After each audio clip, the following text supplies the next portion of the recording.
द्रौपदी के इस प्रसंग से ये बात सीखिए कि निर्णय वो लीजिए जिसमें आपको ऐसा लगता हो कि ठाकुर जी तो प्रसन्न होंगे ना। एक बार को पत्नी को थोड़ा पीछे रखो, बच्चों को पीछे रखो, अपने आप को भी पीछे रखो, ठाकुर जी को प्रधान रखो। मेरे निर्णय से कहीं ठाकुर जी नाराज तो नहीं होंगे, फिर वह निर्णय लीजिए।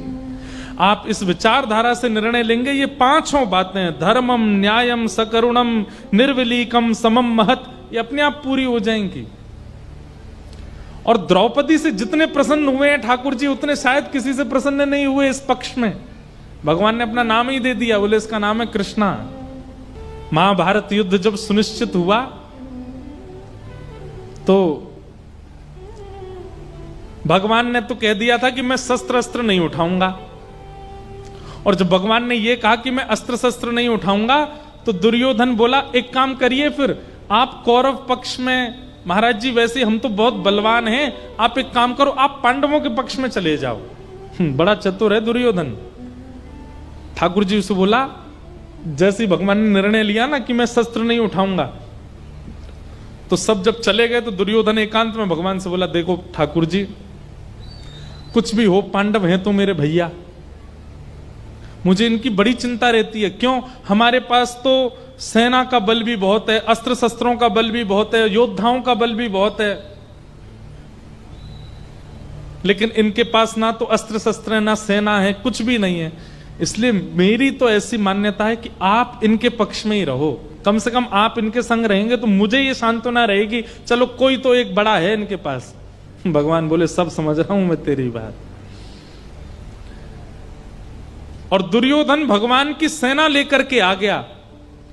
भीष्म पितामह बैठे थे। भीष्म पितामह ने जैसे दुर्योधन को देखा तो दुर्योधन से बोले, ए दुर्योधन, तुम द्वारिका गए थे भगवान को लाने के लिए, क्यों नहीं लाए? बोले अरे क्या लाता? वो बोले कि मैं अस्त्र शस्त्र नहीं उठाऊंगा, और जो अस्त्र शस्त्र ही नहीं उठाएगा उसको लाने से क्या फायदा, मैं तो उनकी सेना लेके आ गया। मैंने कि और हंस के बोला, मैंने तो उनको जाके बोल दिया कि तुम पांडवों की तरफ ही चले जाओ, उनका क्या काम था यहां पे। भीष्म पितामह बोले, अरे मूर्ख, कितना गलत काम करके आया, तुझे क्या पता, वो कृष्ण हैं, कंस को मारने के लिए भी शस्त्र की आवश्यकता नहीं पड़ी थी उनको। मैं अपनी भाषा में कहूं तो क्वांटिटी और क्वालिटी, व्यापारी जितने बैठे हैं ध्यान से सुनना, क्वांटिटी और क्वालिटी। हमारा रुझान ज्यादातर किस तरफ होता है? क्वांटिटी की तरफ। संख्या अधिक होनी चाहिए सामग्री की, क्वालिटी पर ध्यान नहीं देते।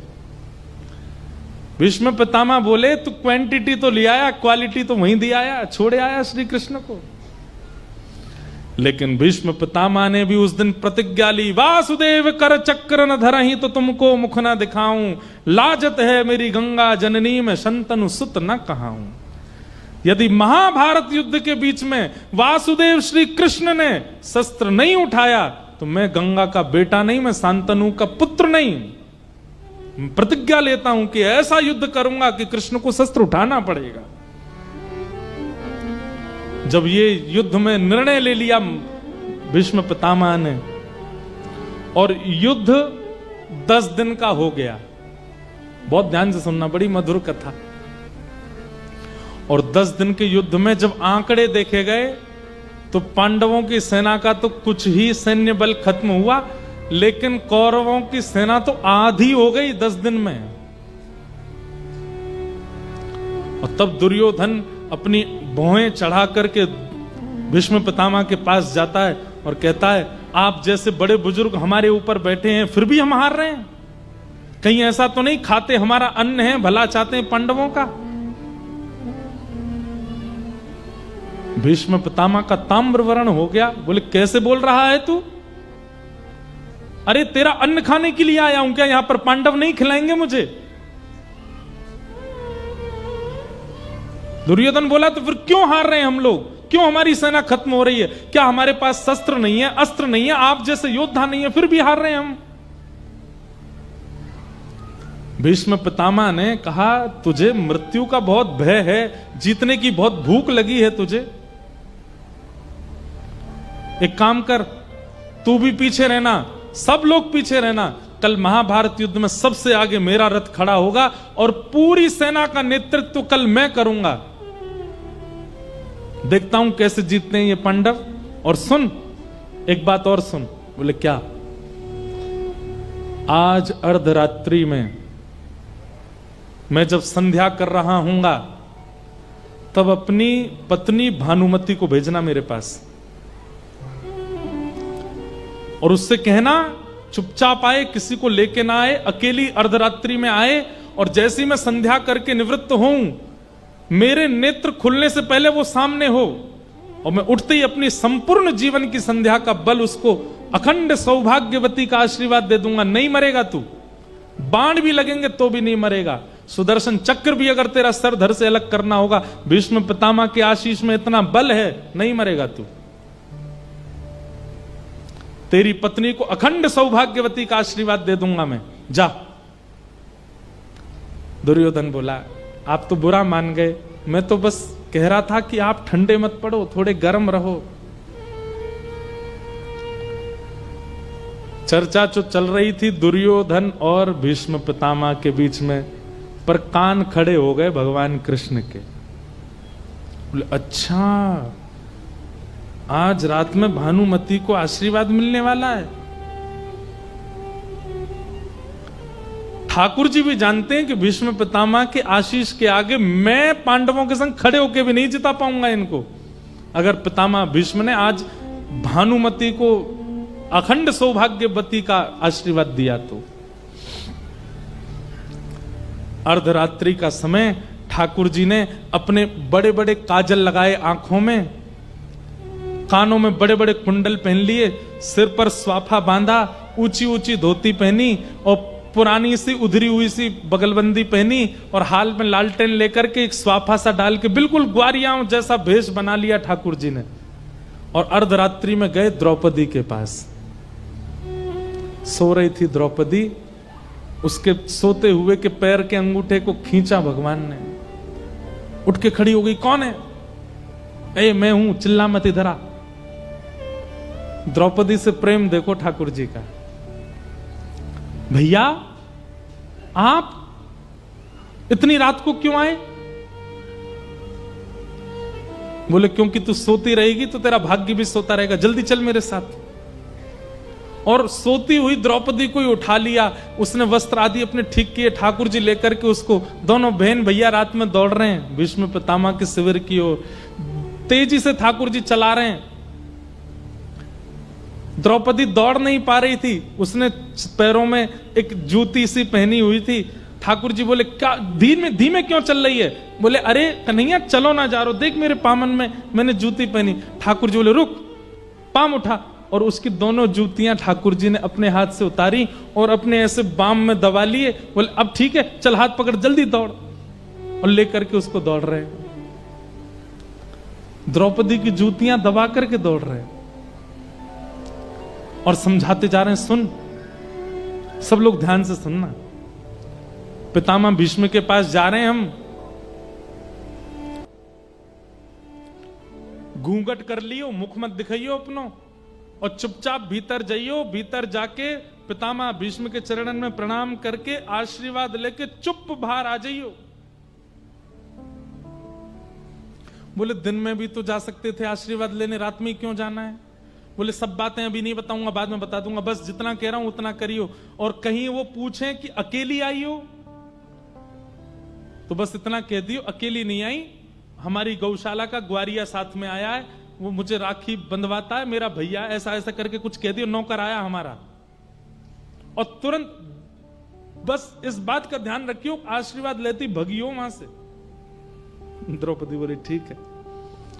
ठाकुर जी तो बाहर ही रुक गए, द्रौपदी को भेजा जाओ भीतर। भानुमति आवे उससे पहले द्रौपदी पहुंच गई और घूंघट करके भीष्म पितामह के सामने जाकर के बैठ गई। भीष्म पितामह संध्या वंदन कर रहे थे और संध्या पूर्ण करके एक संत कह रहे थे कि भानुमति भी आ गई थी।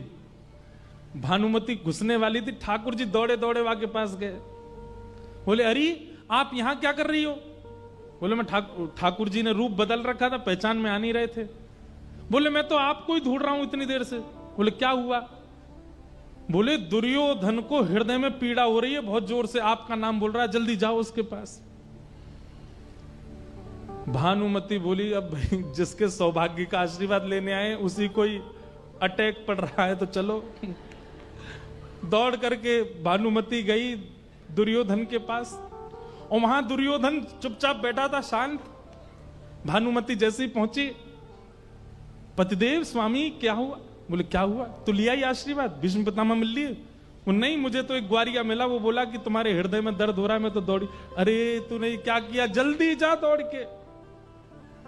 इतने में तो खेल कर दिया ठाकुर जी ने। अंदर द्रौपदी गई हुई थी। भीष्म पितामह के नेत्र खुले, अपनी माला को नेत्रों से लगा करके और तुरंत अपने हाथ में जल लिया। आ गई भानुमति? द्रौपदी बोली बोलना कुछ नहीं है, सिर हिलाई। भीष्म पितामह गए और अपने हाथ में जल लेकर के अपने संपूर्ण जीवन में मैंने अखंड ब्रह्मचर्य का पालन किया, मैंने ये नित्य कर्म किए, मैंने ये पूजा की, मैंने गायत्री की उपासना की। हे विधाता, संपूर्ण बल अखंड सौभाग्यवती का मैं आशीर्वाद देता हूं। और जल छोड़ करके और दोनों हाथों से अखंड सौभाग्यवती भव, द्रौपदी को आशीष दे दिया। तेरा सुहाग अखंड हो जाए, कोई नहीं मार सकता उसको। जैसे ही द्रौपदी ने सोचा अखंड सौभाग्यवती भव, और आज युद्ध में यही बाण लेके भाग रहे थे अर्जुन के पीछे, तो द्रौपदी ने सोचा ये आशीर्वाद देके कल कहीं मुकर ना जाएं, इनको जिम्मेवारी इनकी याद दिला दूं। तुरंत द्रौपदी ने अपना घूंघट ऊपर किया और बोली याद रहे, पांचों में से एक का भी बाल बांका नहीं होना चाहिए।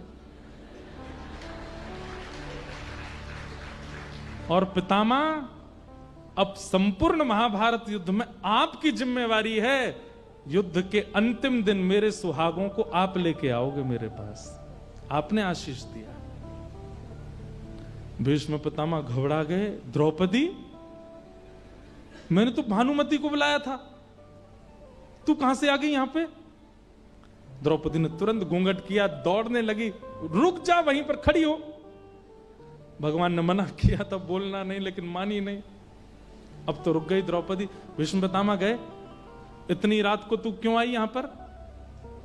तुझे कैसे पता कि मैं आशीष देने वाला हूं? द्रौपदी थोड़ी सी सहम गई और बोली मैं आपकी पुत्रवधू नहीं हूं, मुझे आपके आशीर्वाद का अधिकार नहीं।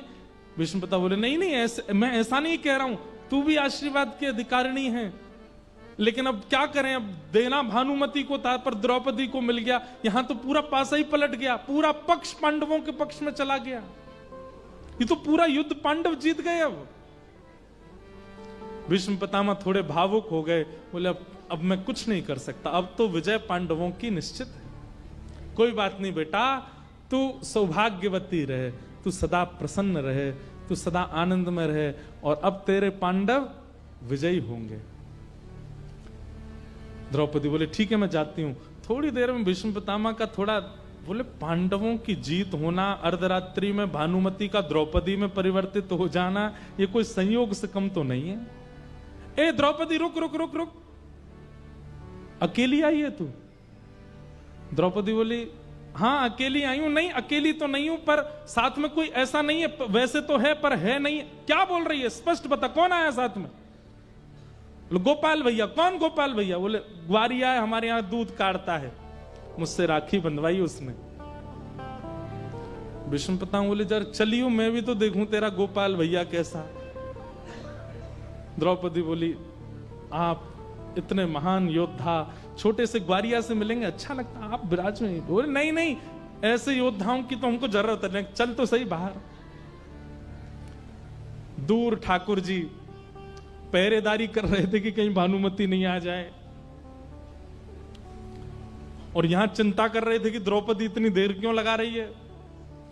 इतने में ही शिविर से बाहर आकर के अर्धरात्रि का समय, और भीष्म पितामह ने शेर की तरह गर्जना करके कहा कहां है गोपाल भैया? ठाकुर जी ने जैसे ही भीष्म पितामह की आवाज सुनी, 2 पटक तो वहीं लगी ठाकुर जी को।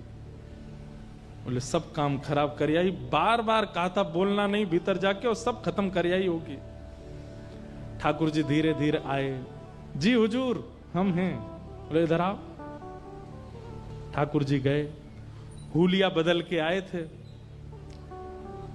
लालटेन थोड़ी तेज करी भीष्म पितामह ने, मुखमंडल थोड़ी पकड़ी ठाकुर जी की, नेक ऊपर करना मुख, नेक आंखें खोल के देखो, ये आंखें क्यों बंद कर रखी हैं तुमने? बोले बंद नहीं, काजल ज्यादा लग गया है।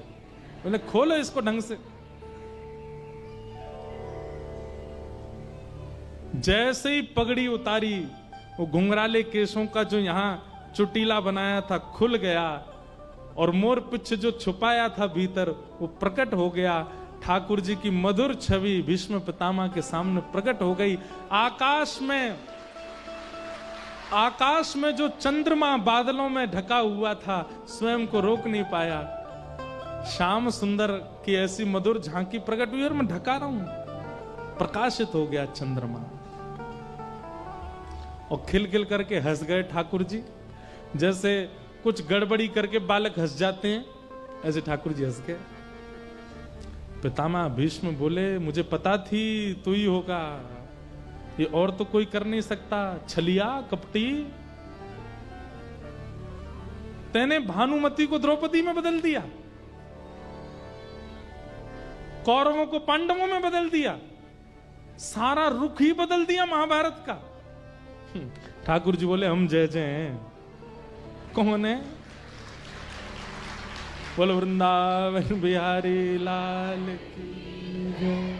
ठाकुर जी बोले हम जय जय हैं।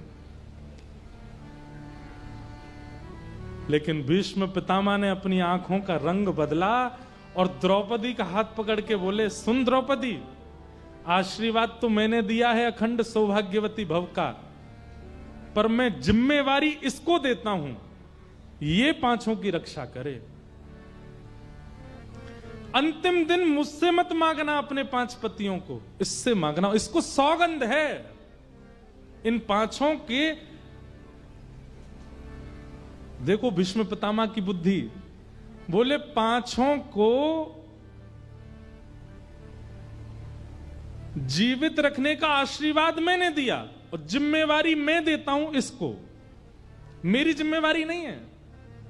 मैं तो युद्ध करूंगा और कल से ये बचा के दिखाए उनको, इसकी जिम्मेवारी है। एक आशीर्वाद तुझे दिया, एक आशीर्वाद इसको दिया, अब जाओ, मेरे पास मत आना, अंतिम दिन इसके पास जाना। भगवान बोले शांति बैठी रहती, क्या कर दिया तेने? ये भीष्म पितामह ने आशीर्वाद नहीं दिया है, ये मेरी प्रतिज्ञा तोड़वाना चाहते हैं कि मैं शस्त्र उठाऊं, और इसीलिए इन्होंने मुझको जिम्मेवारी दे दी है। अब मुझे अपनी प्रतिज्ञा तोड़नी पड़ेगी। वही हुआ। अगले दिन जैसे युद्ध प्रारंभ हुआ, पितामह भीष्म ब्रह्म मुहूर्त में ही अपना रथ लेकर के रणभूमि में खड़े हो गए, प्रतीक्षा कर रहे हैं सूर्य उदय की। और आज जैसे सूर्य उदय हुआ, भीष्म पितामह ने एक ऐसा चक्रव्यूह बनाया था कि आज अर्जुन को कोई नहीं बचा सकता, और युद्ध प्रारंभ होते ही क्षण भर में उस चक्रव्यूह के अंदर अर्जुन आ गया, और पितामह भीष्म का बाण अर्जुन के ऊपर, कोई नहीं बचा पाएगा। भगवान ने चारों ओर दृष्टि घुमा करके देखा, आज तक तो बचा लिया था अर्जुन को, पर अब संभावना नहीं है। और पितामह भीष्म के पास एक ऐसी मंत्र विद्या थी, उस मंत्र विद्या से यदि उन्होंने बाण छोड़ दिया, जिसको मारने के लिए छोड़ा, वो गुफा में प्रवेश कर जाए, वो समुद्र में प्रवेश कर जाए, वो इंद्र के पास चला जाए, धनुष वहीं जाकर के उसको मारेगा। और उसी मंत्र का संधान करते हुए भीष्म पितामह ने अर्जुन को केंद्र में लिया, बोले भाग, जहां तक तेरी क्षमता हो भाग। उस समय भगवान कृष्ण के पहली बार पसीने आ गए मुखमंडल पर। एक तरफ मेरी प्रतिज्ञा और दूसरी तरफ अर्जुन, तीसरी तरफ द्रौपदी को वचन। क्या करूं? अर्जुन है मेरो प्राण, मैं हूं अर्जुन को प्राण, अर्जुन के जीवन को जीवन हमारो है। तब भगवान ने नेत्र बंद करके अपनी प्रतिज्ञा को तोड़ा। दूर पड़े हुए रथ के टूटे हुए चक्के को कूद करके ठाकुर जी ने दोनों हाथों में उठा लिया, और जिस प्रकार शेर झपटता है हाथी के ऊपर, दौड़े भगवान श्री कृष्ण रथांग पाणे बनकर के भीष्म पितामह को मारने के लिए। जैसे ही भगवान ने चक्र उठाया और दौड़े भीष्म पितामह की ओर, पृथ्वी कांपने लगी। भगवान श्री कृष्ण का अत्यंत प्रेममय स्वरूप नृसिंह रूप में परिवर्तित होने लगा। आकाश के बादल गर्जना करने लगे, बिजली कड़कने लगी, सूर्य चंद्र घबराने लगे। अब नूतन प्रलय हो जाएगा। ठाकुर जी ने अपनी प्रतिज्ञा तोड़ दी।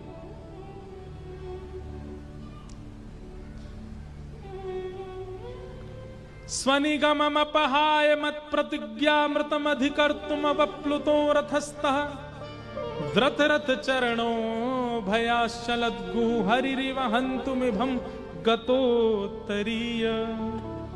भगवान ने अपने उत्तरीय को, जो पटका पहनते हैं, उसको नीचे गेड़ दिया, और भगवान के पटके ने पृथ्वी को शांत किया। लेकिन भीष्म पितामह ने जैसे ही रथ का चक्का हाथ में देखा, तुरंत अपने धनुष बाण नीचे रख दिए और जोर से हंसते हुए, ताली बजाते हुए कहने लगे, वाह वाह वाह वाह वाह, अरे भैया देखो, युद्ध समाप्त करो, यहीं पर रोको युद्ध को, देखो देखो देखो तमाशा देखो। सब खड़े हो गए। क्या हुआ पितामह? बोले, किसी ने प्रतिज्ञा ली थी कि मैं शस्त्र नहीं उठाऊंगा। देखो, ठाकुर जी खड़े थे रथ का चक्का हाथ में लेकर के, और सारे कौरव हंस रहे थे भगवान के ऊपर। भीष्म पितामह बोले, आप कहो मैं शस्त्र बिन भूमि हरऊं सब भार। तू हमको क्षत्रिय ना गिने, बोले वचन विचार। आगे से कोई भी प्रतिज्ञा लो तो याद करना भीष्म पितामह बैठा है। अब उत्तर है कोई आपके पास? उठा लिया आपने रथ का चक्का। हमारे रसिक जन कहते हैं, डार चक्र हरि हस पड़ो, दियो उत्तर ब्रजराज। ठाकुर जी ने अपना चक्र दूर फेंका और हंसे जोर से, और क्या उत्तर दे रहे हैं? आज तजी प्रतिज्ञा मोरी, मैं तोरी प्रतिज्ञा काज। हे पितामह, आपने क्या प्रतिज्ञा ली थी? बहुत ध्यान से सुनिएगा, फिर हम कथा को विश्राम देते हैं। बहुत ध्यान से सुनिए इस बात को। ठाकुर जी क्या कहते हैं? पितामह, आपने प्रतिज्ञा क्या ली थी?